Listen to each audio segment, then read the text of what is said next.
दोस्तों आज इन लोगों से एक सवाल करते हैं और ये सवाल बहुत ज़रूरी भी है। आप सब लोगों में से चाहे वो गरम मसाला हो, चाहे कोई भी मसाले हों जो आप लोग चाहे किसी भी ब्रांड के हों, आप लोग क्या ये देखते हैं कि उसमें इंग्रेडिएंट्स कौन कौन सी सामग्री उसमें कौन कौन सी पड़ी है? क्यों अनु, देखती हो? हम तो जल्दी नहीं देखते हैं। मंजू जी आप? अंजू जी आप?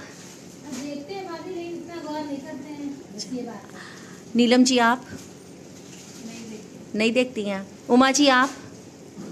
अभी हम तो नहीं देखते, लेकिन मेरी लड़की साथ में रहती है, वो जरूर गौर करती है। गौर करती है। कभी आप लोगों ने ये देखा कि ऐसे अमूमन जब हम लोग कोई मसाले लेते हैं, कुछ भी है, भगवान का भोग बनाते हैं, तो उसमें हम लोग प्याज लहसुन का उपयोग नहीं करते हैं? करते हैं क्या? किन किन के यहाँ जब भोग बनता है तो प्याज लहसुन का यूज़ होता है? नहीं होता है ना? भगवान के भोग के लिए प्याज लहसुन नहीं होता है। लेकिन आज के बाद से चाहे आप कोई भी मसाला मार्केट से लीजिए, उसमें ज़रूर देखिए कि कहीं ऐसा तो नहीं है कि प्याज और लहसुन का पाउडर उसके अंदर पड़ा हो।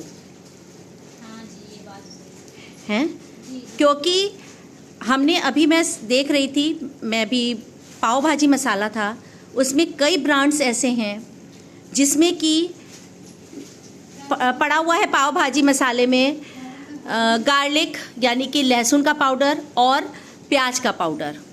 मान लीजिए इसी तरीके से आप अगर गरम मसाला भी इस्तेमाल कर रही हैं, वैसे तो यहाँ के आप लोग अधिकतर लोग श्री जगदम्बा महिला गृह उद्योग का ही गरम मसाला इस्तेमाल करते हैं, अपने घर में स्वयं बनाते हैं।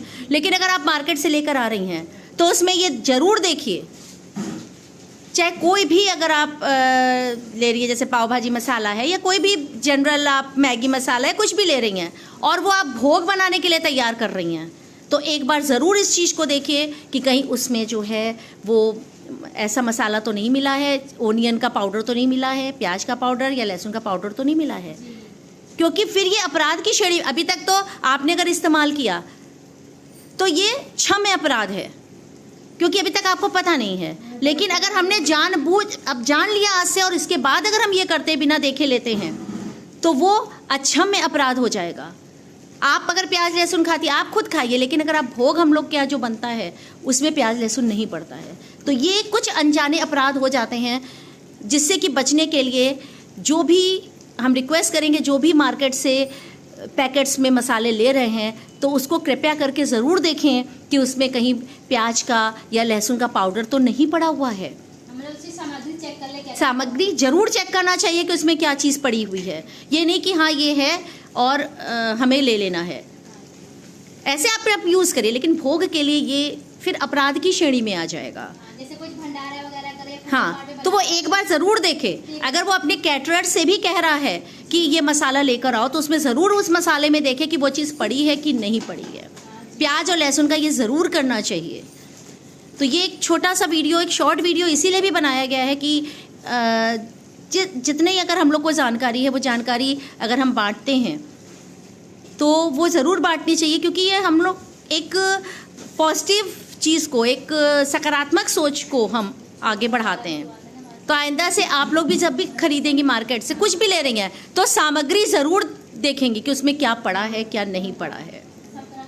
हाँ जी, उमा जी आप एक चीज़ और कह रही थी, वो आप हमें बताइए। नहीं, बस मैं ये कह रही थी कि हम लोग को तो इतना खैर नॉलेज नहीं रहता किसी बात का, लेकिन जैसे हम लोग 5 रुपए या 10 रुपए का पैकेट बच्चे लाते हैं, या हम लोग केक का, मान लीजिए केक का ही लेकर, या कोई भी जैसे फ्लेक्स वगैरह बहुत सी चीजें आती हैं तरह तरह की, तो फिर किसी ने मुझे बताया कि जिसमें ये रेड गोला होता है वो नॉनवेज कुछ ना कुछ कहीं ना कहीं कुछ न पड़ा रहता है, और ग्रीन है तो वो शाकाहारी रहता है। हाँ, वो शाकाहारी। तब से भाभी आप देखना शुरू कर दिया कि भैया, तो बस यही एक चीज़ करनी थी कि अगर आपको जानकारी मिल गई, नहीं मालूम होगा हाँ, तो कैसे करेगा, और जब मालूम होगा तो भाई हाँ, अब हमें भी नहीं था, हमें भी तो एक सीख मिली कि हाँ भाई ये चीज़ें ऐसी हैं। तो वही कहते हैं ना, करते करते आपको हर चीज़, हर पग पे कुछ ना कुछ, कोई उम्र नहीं होती सीखने की।